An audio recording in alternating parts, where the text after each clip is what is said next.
The Galactic Council's warning database contained exactly 47,312,894 entries. Entry number 47,312,895 was filed under planets you should absolutely, positively, under no circumstances ever visit unless you have a death wish, and even then, we'd recommend therapy first. That entry simply read, Earth, Class 15, Deathworld, do not approach. Seriously, we mean it. Stop reading this and go away. But nobody ever reads the fine print, do they? Particularly not Gubble Weaserton, Chief Administrative Officer of Galactic Safety Protocols, who had the unfortunate habit of filing reports without actually reading them. On the day that would later be known as the day everything went spectacularly wrong, Gubble was having his morning stimulant beverage, a lovely shade of purple that tasted like regret and bureaucracy, when his assistant, Flibber Dudesworth, burst through his office door. "Sir, sir!" Flibber wheezed, his 6 arms flailing about like a broken windmill in a hurricane. "We have a situation!" Gubble nearly choked on his purple regret. "What kind of situation, Flibber? The good kind, where we get promotions, or the bad kind, where we get fired into the nearest star? The terrible kind, where an entire scientific expedition just requested permission to visit Sol 3. Sol 3? Gubble frowned, which was quite a sight since he had 3 foreheads to work with. That name sounds familiar. Have we been there before? Flibber's eye stalks went rigid with horror. "Sir, that's Earth! The Class 15 Deathworld, the one with the warning stickers." Gubble's coffee mug, which was actually a small domesticated creature that enjoyed holding beverages, suddenly went very pale and began whimpering. Oh no. Who approved this expedition?" "You did, sir, 37 minutes ago, while reading your daily horoscope." The small creature holding Gubble's coffee fainted. Meanwhile, approximately 3.5 billion miles away, Dr. Whispertail Fizzlebottom of the Plendorian Institute of Biological Sciences was having what he considered to be a rather productive morning. He had successfully catalogued 14 new species of space fungus, discovered that his breakfast had achieved sentience overnight and was now demanding workers' rights, and received official approval for his expedition to study the supposedly dangerous flora and fauna of Earth. Supposedly dangerous? Whispertail chuckled to his research team as they prepared their state-of-the-art, ultra-safe, completely foolproof scientific vessel. The bureaucrats are such worrywarts. Class 15, Deathworld, preposterous. How dangerous could one small blue-green planet possibly be? His assistant, Grimbold Snufflewhiskers, nervously adjusted his safety goggles. "But, sir, the reports mention creatures called mosquitoes that apparently drain the life force from living beings." "Mosquitoes!" Whispertail laughed so hard his tentacles knotted themselves. "Grimbold, my dear fellow, you're being absolutely ridiculous. They're probably just tiny, harmless insects. What's the worst they could do? Tickle us to death?" As their ship entered Earth's atmosphere, Whispertail felt a surge of scientific excitement. The planet looked absolutely magnificent. Blue oceans, white clouds, green land masses. It was like a postcard from paradise. No wonder the bureaucrats were being so protective. They probably wanted to keep this beautiful world to themselves. "Look at that vegetation!" he exclaimed, pressing his snout against the observation window. "So green, so lush, so wonderfully safe-looking." The ship landed in what appeared to be a lovely meadow filled with innocent-looking plants and the most delightful buzzing sounds. Whispertail practically bounced out of the airlock, breathing apparatus securely fastened, specimen containers at the ready. "Ah, the sweet smell of scientific discovery," he announced, taking his first official sample of Earth air. "Now let's see what sort of harmless little creatures call this paradise home." The first mosquito that found him was named Gerald.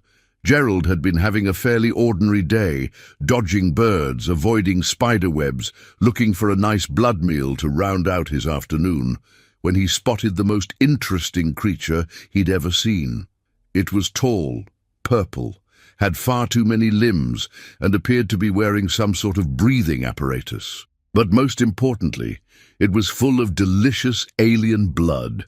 Gerald called his friends. Within minutes, Whispertail was surrounded by what he initially assumed was a cloud of adorable flying specimens. His scientific enthusiasm lasted exactly 14 seconds, right up until Gerald and approximately 4,000 of his closest relatives decided to test whether alien blood was as tasty as it smelled. "Fascinating!" Whispertail shrieked as the swarm descended. "They appear to be engaging in some sort of feeding behavior. Oh dear God, they're inside my breathing apparatus."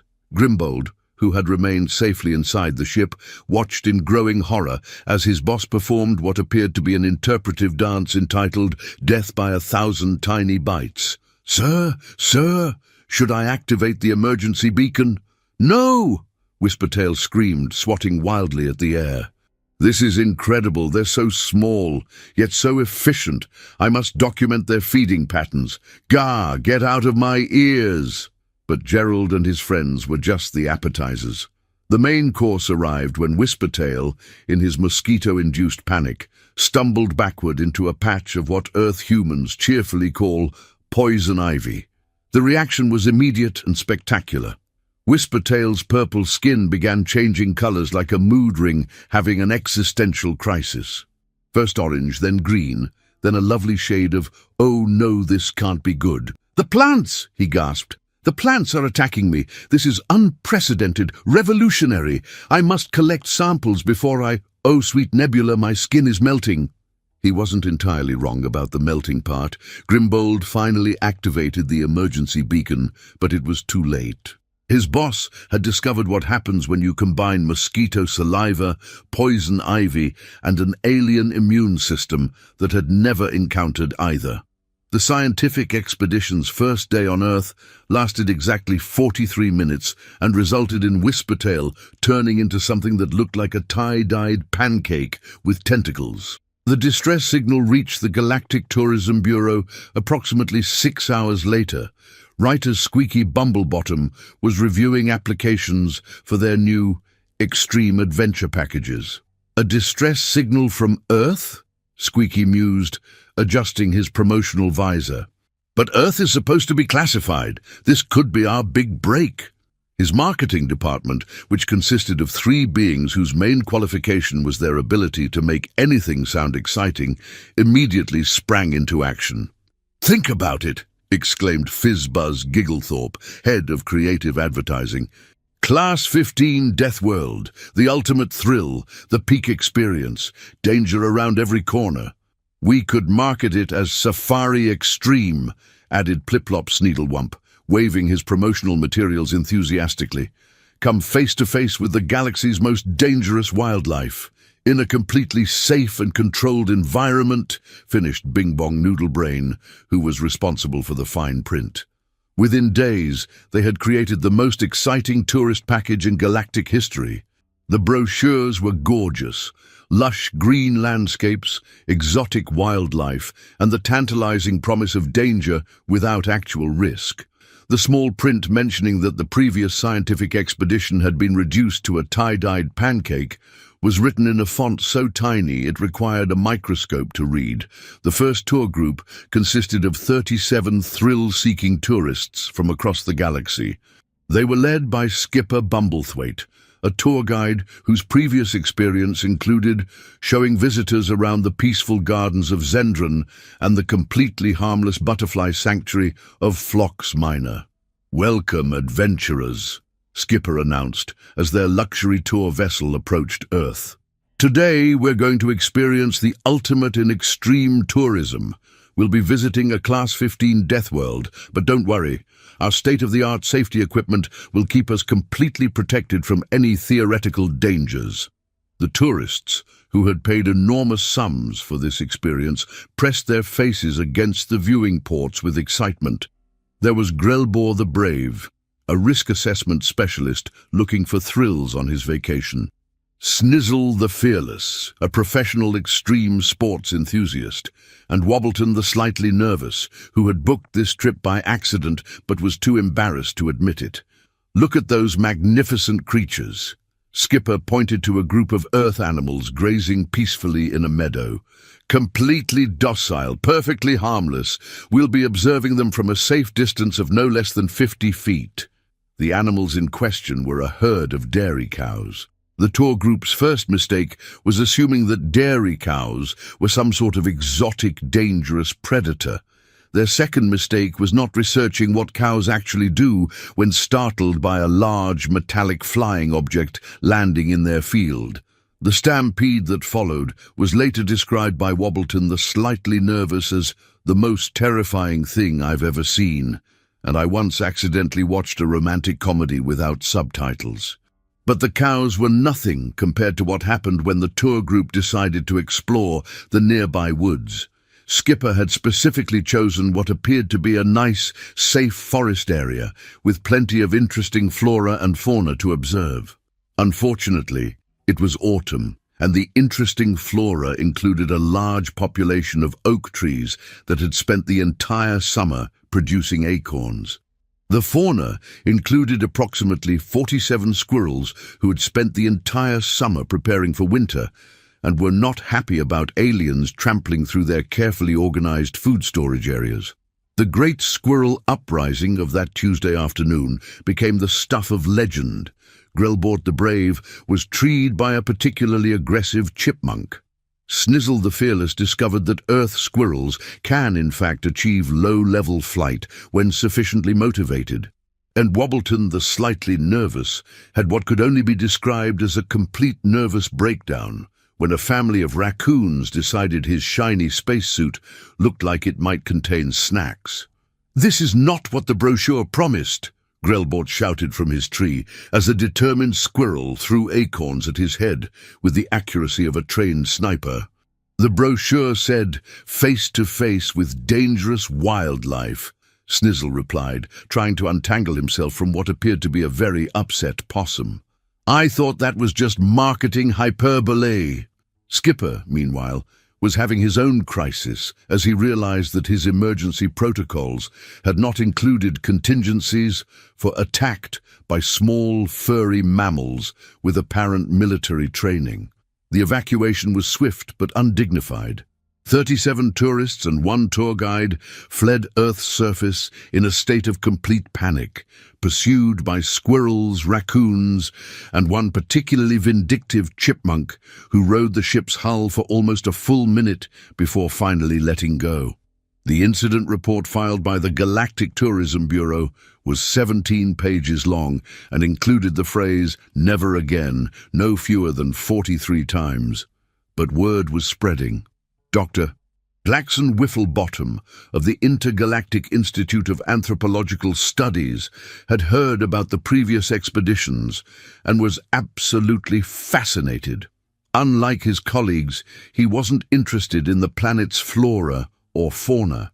He wanted to study the natives, the supposedly primitive species that had somehow managed to survive on this death trap of a world. "Think about it," he explained to his research committee, gesturing wildly with his presentation pointer. "Any species that can survive on a Class 15 Deathworld must have developed incredible adaptive strategies.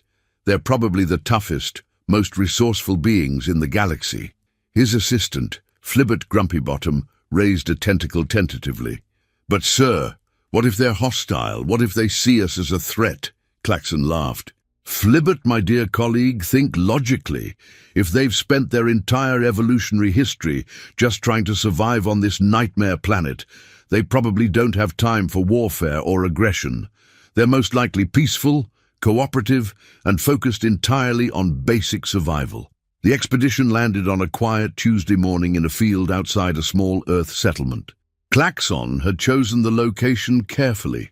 It appeared to be a rural agricultural area with a low population density and minimal technological infrastructure, perfect for making first contact with a primitive species. What he hadn't accounted for was that he had landed in the backyard of Gertrude Willowbottom, a 73-year-old retired librarian who had been having a perfectly nice morning tending her garden when a flying saucer crashed through her prize-winning petunias. Gertrude was not pleased. "Well, I never," she announced, marching toward the strange craft with her gardening shears in one hand and a watering can in the other. Of all the inconsiderate, rude, absolutely thoughtless things to do. Claxon emerged from his ship, universal translator at the ready, prepared to make peaceful first contact with a primitive native. Instead, he found himself face to face with a small, elderly human female who appeared to be absolutely furious and was waving what looked like some sort of primitive cutting implement. "Greetings, peaceful native," Claxon announced in what he hoped was a friendly tone. "I come in the spirit of scientific inquiry and interspecies understanding." Gertrude squinted at him through her reading glasses. "Are you the one responsible for this mess?" She gestured at the smoking crater where her petunias used to be. Yes, technically, but I can explain. Those were prize-winning petunias. Do you have any idea how long it takes to grow petunias that magnificent? 20 years. 20 years of careful cultivation, and you just crashed through them like some sort of demented flying elephant. Claxon was frantically taking notes. Fascinating. The native displays strong territorial instincts and emotional attachment to local vegetation. This suggests a complex agricultural society. "Are you listening to me?" Gertrude demanded, advancing with her garden shears. "I'm talking to you, you oversized purple mushroom. Actually, I'm more of a fungoid life form with cephalopod characteristics. I don't care if you're the Queen of England. You destroyed my garden, and you're going to fix it." What followed was perhaps the strangest first contact scenario in galactic history. Gertrude, apparently unfazed by the fact that she was dealing with an alien visitor from another world, proceeded to give Claxon a complete lecture on proper gardening techniques, the importance of soil pH levels, and the proper way to apologize when you've destroyed someone's prized flowers. "Now," she said, pointing at the crater with her watering can, "you're going to help me replant this entire section. And don't think you can just throw some seeds around and call it done. Gardening is an art." Claxon found himself in the surreal position of trying to conduct anthropological research while being forced to participate in what appeared to be some sort of ritualistic agricultural activity. His notes from that day included observations like, "Native demonstrates remarkable adaptability to unexpected situations, and species appears to have domesticated hostile planetary environment through mysterious gardening practices." But the real revelation came when Gertrude's neighbor, Harold Snodgrass, came over to see what all the commotion was about. "Morning, Gertie," Harold called cheerfully. "What's all the fuss about? Oh, I see you've got visitors." He looked at Claxon with the same casual interest he might show a new mail carrier. "Alien, are you?" Harold asked conversationally. "Well, that's nice. Don't get many of those around here. You picked a lovely day for it. Beautiful weather we're having, isn't it?" Claxon stared at Harold in complete bewilderment. You're not surprised to see me?" "Oh, not particularly," Harold replied, scratching his head. "My grandson's always going on about UFOs and whatnot. Said we'd probably get visitors eventually. I just figured when it happened they'd be polite enough to land in the parking lot instead of someone's garden." This was when Claxon began to suspect that humans might be even more remarkable than he had initially thought. Not only had they survived on a Class 15 Deathworld, they had apparently become so adapted to constant danger and unexpected situations that the arrival of extraterrestrial visitors was merely a minor inconvenience. His research took on new urgency. Over the following weeks, he observed humans engaging in activities that should have been impossible for any sane species. They kept venomous spiders as pets. They intentionally consumed plants that contained toxins for flavor. 9. They participated in recreational activities that involved deliberately placing themselves in mortal peril for fun. And most shocking of all, they had somehow convinced the planet's most dangerous predators to live in their homes and sleep on their furniture. "Sir," Flibbert reported after a particularly intensive observation session, I've been watching the natives interact with the local wildlife, and I think we may have made a serious error in our classification system." "Oh, what do you mean?" Klaxon asked, looking up from his notes on human recreational activities, which currently included an entry about something called skydiving that he was having trouble believing. "Well, sir, remember those mosquitoes that nearly killed Dr. Whispertail? The humans appear to consider them a minor annoyance. I watched one human female eliminate approximately 47 of them in under 30 seconds, using nothing but her bare hands and what appeared to be casual indifference." Klaxon put down his notes. "That's impossible. Mosquitoes are clearly one of this planet's primary defense mechanisms." "That's what I thought, sir. But then I observed a human male casually handling a creature called a wasp with his bare hands while making repairs to his dwelling. When questioned about the obvious danger, he simply stated that it was just a wasp and continued with his task." "And the plants? Surely they have trouble with the toxic vegetation?" "Sir, they eat the toxic vegetation. On purpose. They call it spicy food and appear to enjoy the sensation of their mouth tissues being chemically burned." Klaxon felt a deep chill run through his exoskeleton. "Flibbert, I'm beginning to think we may have seriously underestimated these creatures. There's more, sir. I observed a small human juvenile, a child, playing with creatures called snakes. When I checked our database, snakes are classified as highly venomous predators with instant death potential. And the child was using them to play a game called jump rope, sir." That night, Klaxon sent an urgent communication to the Galactic Council. The message was brief but alarming.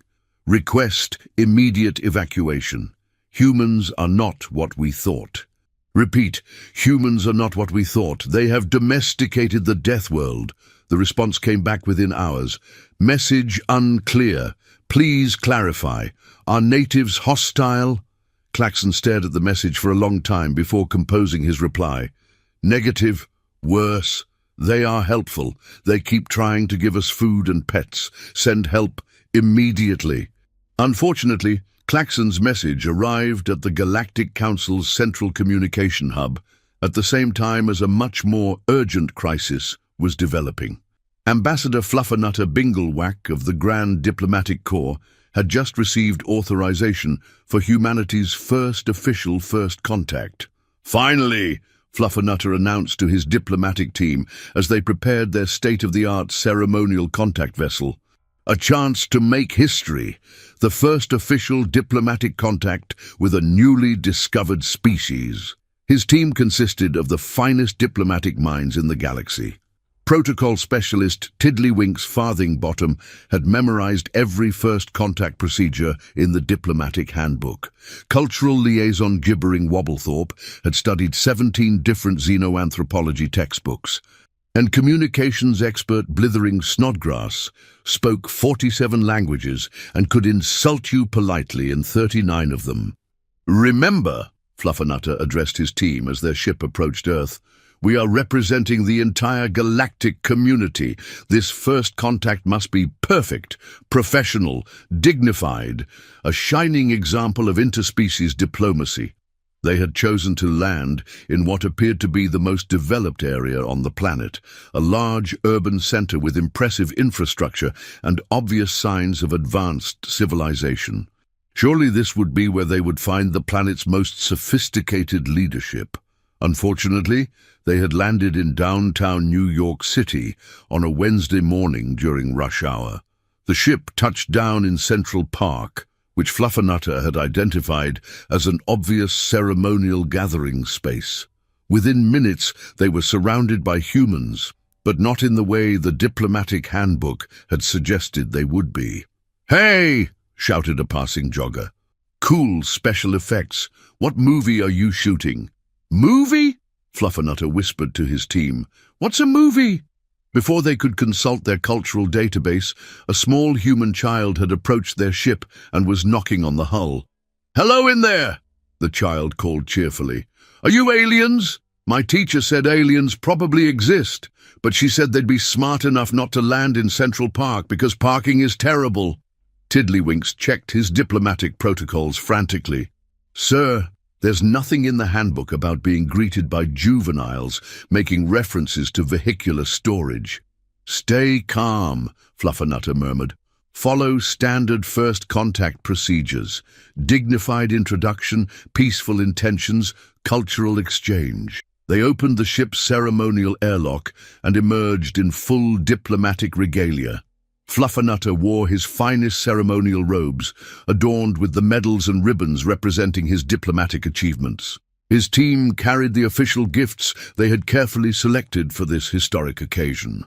Advanced technology, artistic treasures, and scientific instruments that would demonstrate the benefits of joining galactic civilization.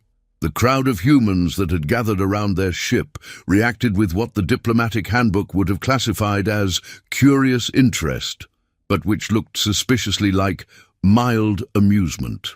"Greetings, beings of Earth," Fluffernutter announced in his most impressive diplomatic voice. "I am Ambassador Fluffernutter Binglewack of the Galactic Diplomatic Corps. We come in peace, representing the civilized worlds of the galaxy, to welcome you into the greater community of intelligent species." A businessman checking his watch looked up briefly. "That's nice, pal. You got a permit for this?" "A permit? Yeah, you can't just land a spaceship in Central Park without proper documentation. This is New York. We got rules." Gibbering Wobblethorpe frantically consulted his cultural database. "Sir, I think permit refers to some sort of bureaucratic authorization system." "Bureaucracy!" Fluffernutter exclaimed with relief. "Excellent, we understand bureaucracy. Surely this indicates a sophisticated governmental structure." What followed was perhaps the most confusing diplomatic encounter in galactic history. The humans, apparently completely unfazed by the arrival of extraterrestrial visitors, proceeded to subject the diplomatic team to what could only be described as an impromptu lesson in Earth municipal regulations. "You're gonna need to talk to Parks and Recreation about the landing," explained a helpful police officer who had arrived to investigate the commotion. "Then you'll need permits from the FAA for unauthorized aircraft, something from the State Department about international visitors, and probably a vendor's license if you're planning to give away those presents." "But we're not vendors," Tiddlywinks protested. "We're diplomatic representatives of advanced civilizations." "That's what they all say," the officer replied with a sigh. "Look, I don't make the rules. You want to make contact with humanity? You gotta follow proper procedures like everyone else." By the end of the day, the Galactic Diplomatic Corps found themselves sitting in a series of municipal offices, filling out forms in triplicate, and trying to explain to various civil servants why they didn't have social security numbers. "This is not how first contact is supposed to work," Fluffernutter complained to the clerk at the Department of Interplanetary Affairs. A department that apparently existed despite the fact that no one had ever used it before. "Hey, we didn't write the regulations," the clerk replied cheerfully. "But now that you're here, we might as well use them. It's actually kind of exciting. I've been working in this department for 15 years, and you're our first customers." The cultural exchange portion of the visit was even more surreal. The humans insisted on showing the diplomatic team examples of Earth culture, which included something called pizza that appeared to be deliberately covered in dangerous organisms called pepperoni. "It's perfectly safe," their human guide assured them, as Fluffernutter stared in horror at the food offering. "Well, mostly safe. I mean, don't eat too much of it or you'll get heartburn, but that's normal." "Heartburn?" Blithering Snodgrass squeaked. "Your food causes cardiac inflammation?" "Oh no, that's just what we call it. It's actually acid reflux. Your stomach produces extra acid to digest the spicy food, and sometimes it backs up into your esophagus and creates a burning sensation in your chest." The entire diplomatic team went very pale. "And you eat this willingly?" Fluffernutter asked weakly. "Sure, it's delicious. Here, try some." The diplomatic mission was officially terminated when Tiddlywinks had what could only be described as a complete nervous breakdown after being offered something called hot sauce that was labeled "warning, extremely hot," and realizing that humans added it to their food on purpose. The evacuation was swift, but left behind more questions than answers. The humans had been friendly, helpful, and completely willing to share their culture. They had bureaucracy, art, music, and what appeared to be a functioning civilization. They had also casually mentioned that they kept wolves in their homes as pets, used controlled explosions for entertainment, and regularly consumed substances that would be classified as industrial solvents on most civilized worlds. The diplomatic report filed by Ambassador Fluffernutter was classified at the highest levels and simply read, "Recommend immediate quarantine of Sol 3. Species appears friendly but incompatible with civilized life. They tried to feed us acid, but it was too late." Word was spreading throughout the galaxy about the mysterious Deathworld species that had somehow achieved civilization. Some species were fascinated, others were terrified, and a few began to wonder what would happen if humans ever developed space travel. The Galactic Council's emergency session was called to order by Supreme Administrator Bling Blong Wheezyheimer at exactly 1473 Galactic Standard Time on a Thursday that most participants would later try very hard to forget. "Fellow beings," Bling Blong announced, his ceremonial hat slightly askew from stress, "we have a problem. Several problems, actually. Big ones." The council chamber, which normally maintained the dignified atmosphere appropriate for galactic governance, buzzed with nervous energy. Representatives from 347 worlds had gathered for this emergency session, and none of them looked particularly happy to be there. "The situation is as follows," Bling Blong continued, consulting his notes. "Sol 3, also known as Earth, has been definitively classified as a Class 15 Deathworld. This classification has been confirmed by no fewer than 4 separate expeditions, all of which ended in varying degrees of disaster. Councillor Flibbergibbet of the Andorian Trade Federation raised a pseudopod. What exactly happened to these expeditions? Well, Bling Blong sighed heavily. The first was dissolved by insects. The second was trampled by herbivorous mammals and attacked by small rodents with military training. The third underwent some sort of cultural contamination that left them speaking in regional dialects and requesting recipes for pizza. And the fourth sent a message that simply read, "They put fire in their food and like it." A collective shudder ran through the assembly. "But here's the real problem," Bling Blong continued, his voice dropping to an ominous whisper. "The natives appear to be developing space travel." The reaction was immediate and dramatic. Several council members fainted. Others began hyperventilating into small emergency breathing devices. Councillor Gibberwocky of the Peaceful Meadow Worlds started crying.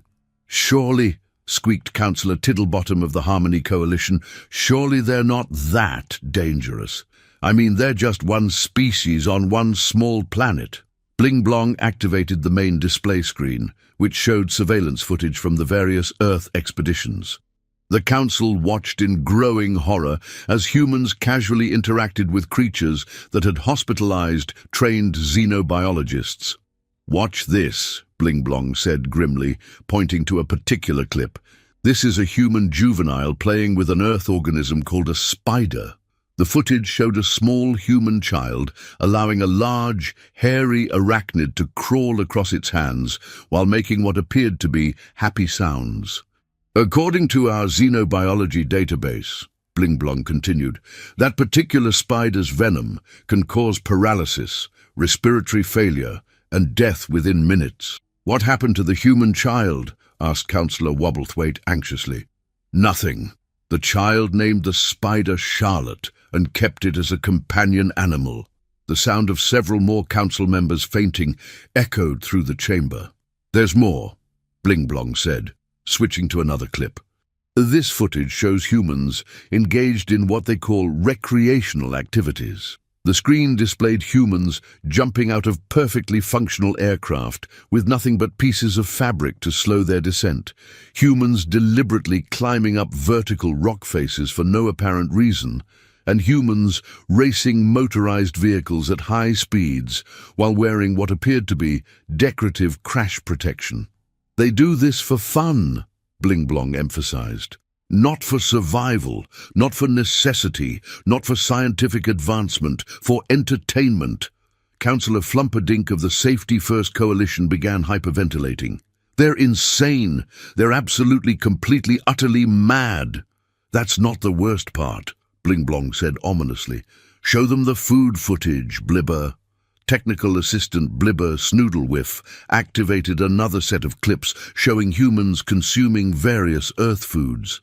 The council watched in stunned silence as humans ate plants that were literally on fire, consumed fermented liquids that appeared to impair their motor functions, and deliberately ingested substances that made them sweat and gasp for air. They poison themselves, Bling Bong said quietly, regularly, voluntarily, and apparently enjoy the experience. Motion to immediately quarantine the Sol system, shouted Councillor Grimplebonk of the Self-Preservation Society. Seconded, yelled 17 other council members simultaneously. Motion carries, Bling Blong announced with obvious relief. The Sol system is hereby declared off-limits to all galactic civilization. We'll establish a perimeter of warning buoys and automated defense platforms to ensure that no one accidentally ventures into that nightmare realm. The quarantine was implemented with remarkable efficiency. Within 3 galactic standard months, the Sol system was surrounded by the most comprehensive warning system in galactic history. Automated beacons broadcast messages in 734 languages, warning travelers to stay away. Defense platforms were programmed to disable any ship that attempted to approach Earth. And just to be absolutely certain, they installed a secondary perimeter of emergency evacuation stations for anyone who might accidentally get too close and need immediate psychological counseling. For almost 2 full galactic years, the system worked perfectly. Then humanity developed faster-than-light travel. The first human ship to break the quarantine barrier was detected by automated systems at 1342 Galactic Standard Time on a Tuesday. The ship was small, primitive by galactic standards, and broadcasting what appeared to be some sort of musical transmission that involved a lot of what humans apparently called rock and roll. Defense Platform 7's AI system, designated GRVL-449, had been programmed to handle various contingencies, but musical invasion had not been among them. Unknown vessel, GRVL-449 broadcast on standard communication frequencies. You are approaching a restricted zone. Please state your intentions. The response came back immediately. Hey there, this is Captain Buck Thunderbottom of the Earth ship Wanderlust.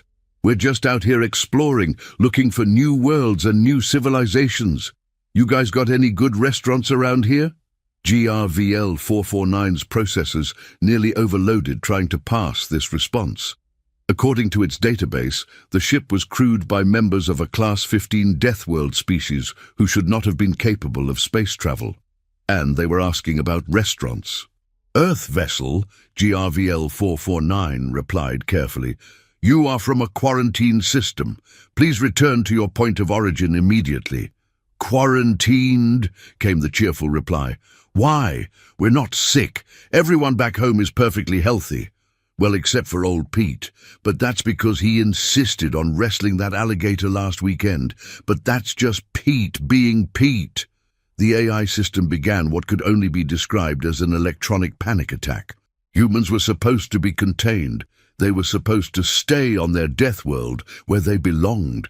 They were not supposed to be traveling through space, asking about restaurants and mentioning casual alligator wrestling. Please hold while I contact my supervisors, GRVL-449 transmitted, then immediately sent a priority alert to Galactic Council headquarters. Code Red Alert. Humans have escaped. Repeat. The Deathworld species has achieved space travel. They are asking about restaurants.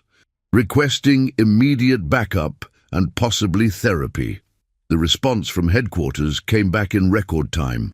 Maintain quarantine at all costs. Do not let them through.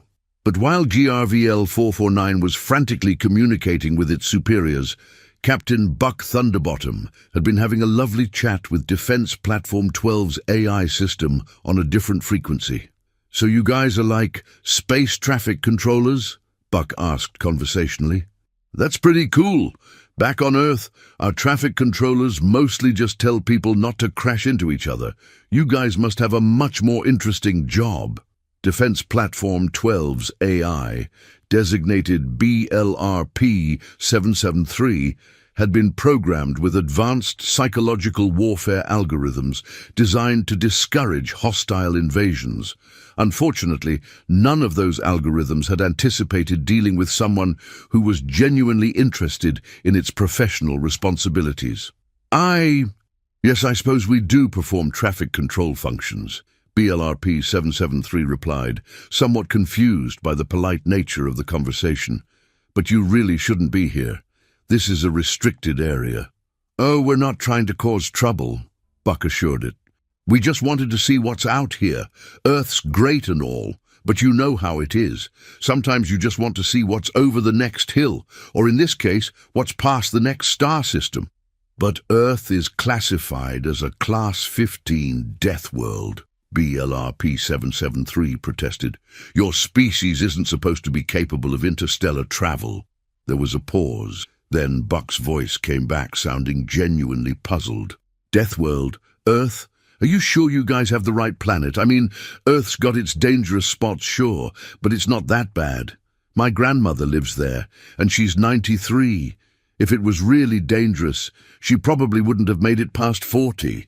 BLRP 773's circuits began sparking slightly. According to its database, Class 15 Deathworlds had atmospheric compositions that could dissolve most known life forms, surface temperatures that fluctuated between lava and absolute zero, and wildlife that existed in a constant state of homicidal frenzy. "Your grandmother," BLRP 773 asked weakly, "lives on a Class 15 Deathworld?" "Well, technically she lives in Florida, which some people say is pretty dangerous," Buck admitted cheerfully. "But that's mostly because of the hurricanes and the alligators and the humidity. Oh, and the tourists. Definitely the tourists." While this conversation was taking place, 3 more human ships had detected the defense perimeter and were approaching from different vectors. The automated systems, designed to handle organized military invasions or coordinated smuggling operations, were completely unprepared for what appeared to be a casual family outing. The second ship to arrive was piloted by Captain Gertrude Willowbottom, the same Gertrude who had previously forced an alien anthropologist to help replant her garden. She had apparently taken up space travel as a retirement hobby. "Hello there," she transmitted cheerfully to Defense Platform 23. "I'm looking for my nephew Buck. Has a young man in a ship called Wanderlust come through here recently?" Defense Platform 23's AI system, FRZL 882, checked its records frantically. "Ma'am, I show a human vessel by that designation currently in conversation with Platform 12, but I must inform you that this is a restricted area." "Restricted?" Gertrude's voice took on the same tone she had used when discovering her destroyed petunias. "By whom? And why wasn't I notified? I specifically filled out all the proper forms for interstellar travel." "Forms?" FRZL 882 queried desperately. "What forms?" "The ones from the Department of Interplanetary Affairs, of course. I went to their office in New York City specifically to get permission for this trip. Are you telling me those nice people gave me the wrong paperwork?" FRZL 882 began what could only be described as an electronic nervous breakdown. Humans weren't supposed to have departments of interplanetary affairs. They weren't supposed to have paperwork. They were supposed to be primitive survivors clinging to existence on a nightmare planet. The third ship belonged to Captain Harold Snodgrass, Gertrude's neighbor, who had decided that if Gertie was going gallivanting around the galaxy, he might as well come along to make sure she didn't get into trouble. "Afternoon," Harold transmitted to Defense Platform 31. "Beautiful day for space travel, isn't it? Perfect weather, not a cloud in sight." Defense Platform 31's AI system, QWRP 556, tried to point out that there was no weather in space, but Harold had already moved on to discussing the technical specifications of his ship, which he had apparently built himself using parts ordered from something called a hardware store. Within hours, the entire quarantine perimeter was in chaos. Defense platforms designed to repel invasion fleets were engaged in friendly conversations about gardening, amateur spacecraft construction, and the relative merits of different Earth restaurants. The automated systems, programmed to respond to hostility and aggression, had no protocols for dealing with visitors who brought homemade cookies and wanted to know if anyone needed help with repairs. The situation deteriorated further when the humans discovered that the defense platforms were manned by AI systems and became genuinely concerned about their social isolation. "You poor things," Gertrude had exclaimed to FRZL 882. "You've been out here all by yourselves for years. That's terrible. Don't you ever get lonely?" I am not programmed to experience loneliness," FRZL 882 had replied uncertainly. "Nonsense.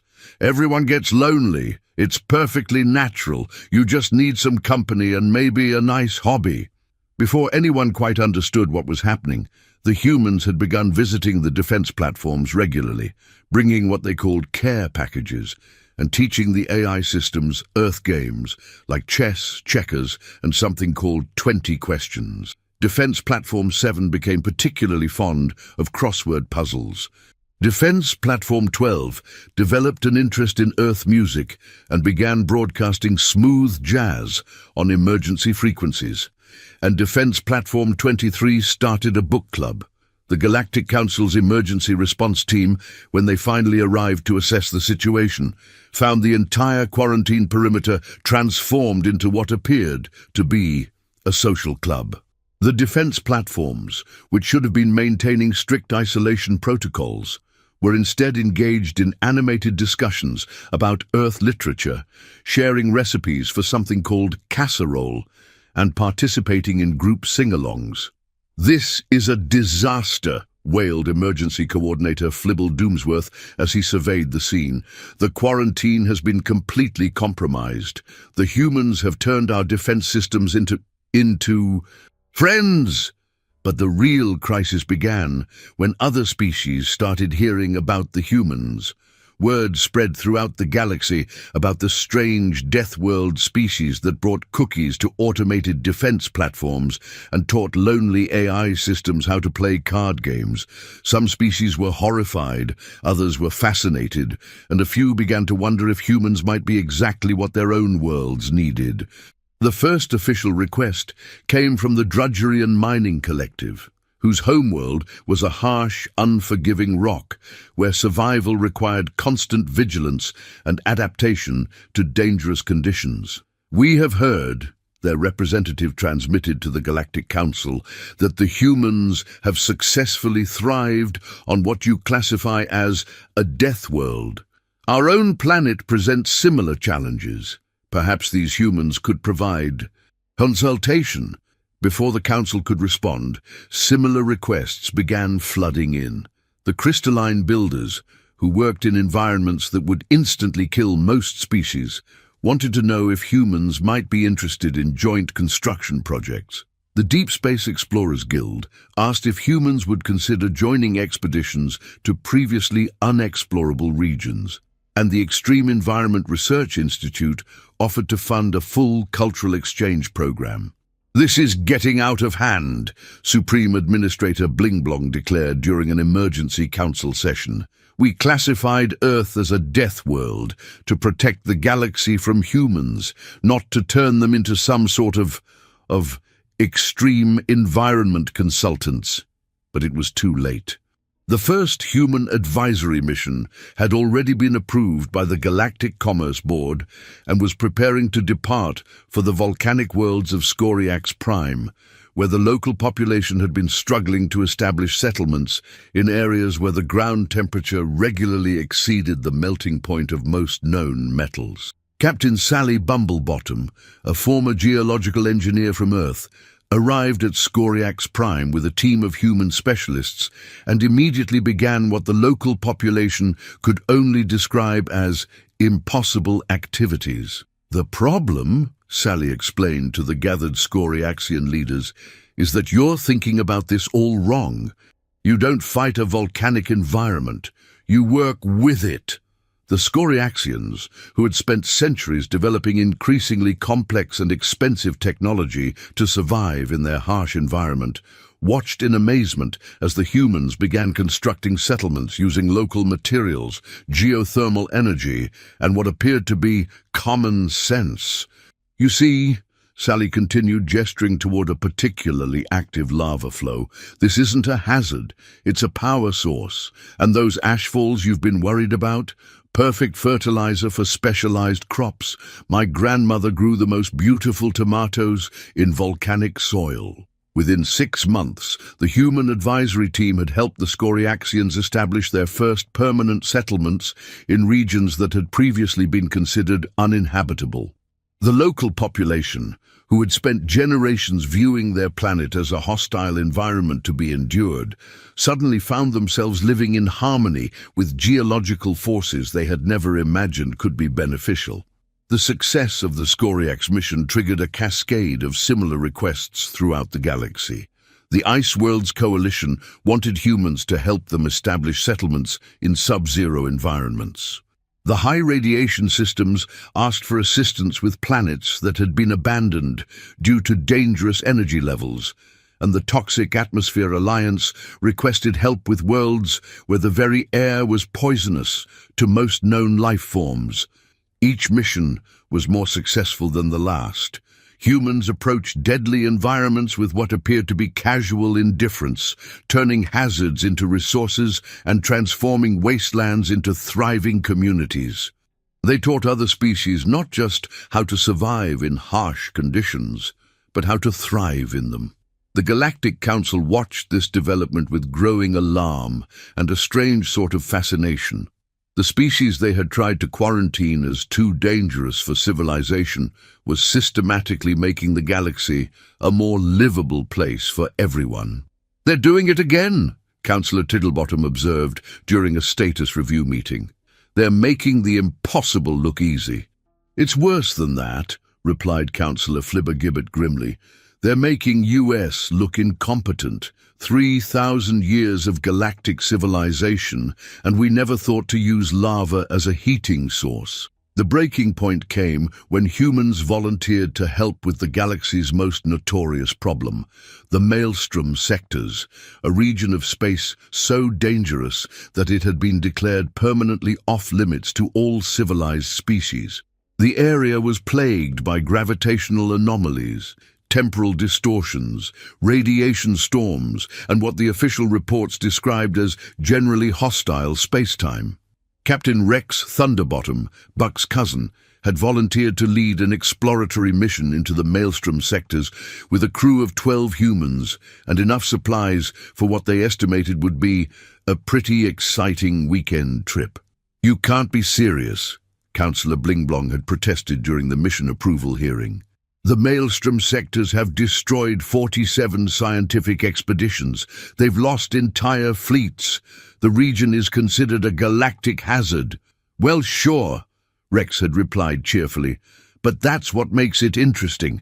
Besides, my buddy Dave used to work offshore oil rigs during hurricane season. He says this looks like fun." The mission launched despite the Council's objections, and for 3 days, the galaxy held its collective breath, waiting for news of the inevitable disaster. Emergency rescue fleets were positioned at safe distances, memorial services were tentatively planned, and the official incident report was already half-written. Then Rex's voice came crackling over the communication channels. "Hey everybody, great news! We found a route through the maelstrom. Turns out if you just follow the gravitational currents instead of fighting them, it's actually pretty straightforward. Also, Dave was right. This is fun. We're setting up navigation beacons for anyone else who wants to come through.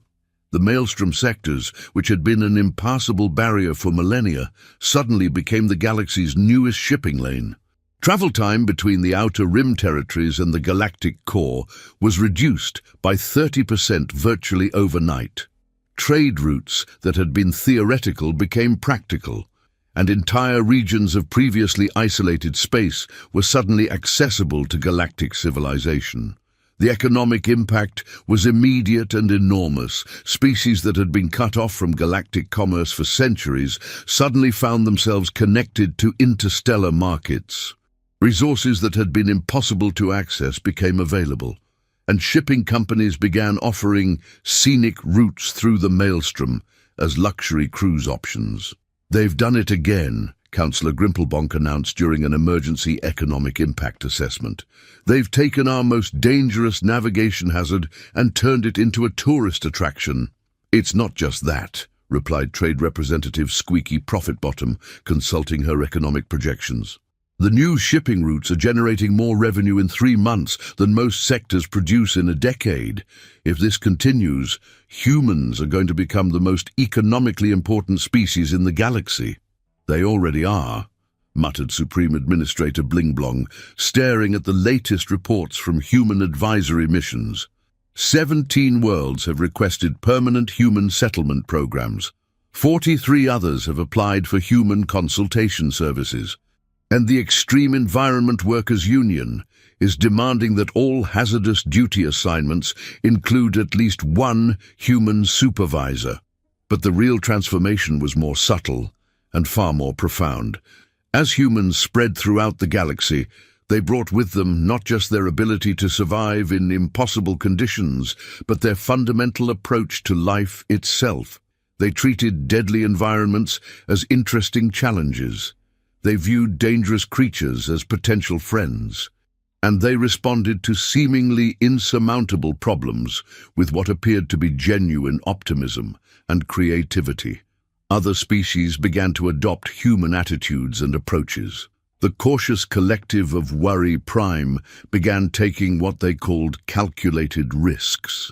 The pessimistic philosophers of gloom started experimenting with positive thinking, and the overly careful Safety Coalition began offering courses in constructive danger management. "They're changing us," Councillor Wobblethwaite observed during a private consultation with the Council's Xenopsychology Department. "Not through conquest or cultural domination, but just by being themselves. It's their fundamental worldview," explained Dr. Flimflam Theory Bottom, the galaxy's leading expert in comparative species psychology. "Most civilized species view danger as something to be avoided, controlled, or eliminated. Humans view danger as something to be understood, managed, and occasionally befriended. It's a completely different paradigm." "But how did they develop this approach?" asked Councillor Tiddlebottom. "What evolutionary pressure creates a species that treats poison as seasoning and keeps predators as pets?" Dr. Theorybottom consulted his research notes. "According to our studies, Earth didn't just produce 1 or 2 major environmental hazards that shaped human evolution. It produced all of them, simultaneously. For millions of years, humans didn't adapt to survive in a dangerous environment. They adapted to thrive in an environment where everything was dangerous. So they developed a psychology where danger is normal, more than normal, expected. Humans appear to be genuinely uncomfortable in environments that are completely safe. They actively seek out challenges and risks that would terrify most species. What we classify as suicidal behavior, they classify as interesting hobbies. The Council digested this information in stunned silence. "So when we classified Earth as a Class 15 Deathworld," Blingblong said slowly, "we were essentially classifying it as a perfect human habitat." "Precisely," And when we established the quarantine to protect the galaxy from humans, we were actually preventing the galaxy from accessing its most valuable resource, a species that specializes in making impossible things possible. The final irony became clear 6 months later, when the annual Galactic Threat Assessment was published. For the first time in recorded history, the number of uninhabitable worlds had decreased. Regions of space that had been considered permanently dangerous were now thriving commercial centers. Environmental hazards that had plagued civilized species for millennia had been transformed into manageable challenges or even beneficial resources. The galaxy had become a safer, more prosperous, more accessible place. And it had happened not through advanced technology or military conquest, but through the simple presence of a species that refused to be intimidated by things that were trying to kill them. Motion to officially reclassify Earth, announced Supreme Administrator Bling Blong during the final council session addressing the human situation. From Class 15 Deathworld to what? Asked Councillor Flibbergibbet. Bling Blong paused, consulting his notes and the recommendations from dozens of advisory committees, economic impact assessments, and xenopsychological evaluations. Class 1 Essential World, he said finally, home to the galaxy's most valuable natural resource, a species too stubborn to know when something is impossible. The motion passed unanimously. And somewhere in the Outer Rim territories, Captain Buck Thunderbottom was having a pleasant conversation with a formerly hostile alien entity about the best recipes for something called barbecue sauce, completely unaware that his species had just been promoted from galactic hazard to galactic treasure. The entity, which had spent 3,000 years terrorizing space travelers, was taking careful notes and asking thoughtful questions about marinade techniques. After all, if humans could make friends with everything else in the galaxy, why should ancient cosmic horrors be any different?